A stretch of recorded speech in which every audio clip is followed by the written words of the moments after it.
Ahmedabad crime બ્રાન્ચમાં detain કરાયેલા વાહનોમાં આગ લાગવાની ઘટના બની। ડિટેન કરાયેલા 3 વાહનોમાં આગ ભભૂકી ઉઠી। ફાયરની ટીમે સ્થળ પર પહોંચી આગ પર કાબૂ મેળવી લીધો છે। અમદાવાદ ક્રાઇમ બ્રાન્ચે જે વાહનો ડિટેન કર્યા હતા એકાએક આ પડેલા વાહનોમાં આગ લાગવાની ઘટના બની। ડિટેન કરેલા 3 વાહનોમાં આગ લાગવાની ઘટના બની। ઘટનાની જાણ ફાયર વિભાગને કરાતા જ ફાયર વિભાગની ટીમ ઘટના સ્થળે પહોંચી હતી અને પાણીનો મારો ચલાવી હાલ આગ ઉપર કાબૂ મેળવી લેવામાં આવ્યો છે।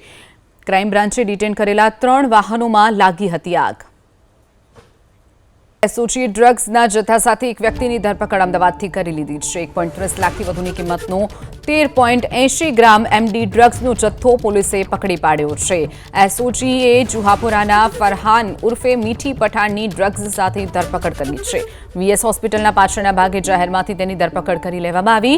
ડ્રગ્સ અને અન્ય વસ્તુઓ સાથે મળીને 1.85 લાખથી વધુનો મુદ્દામાલ કબજે કરવામાં આવ્યો છે।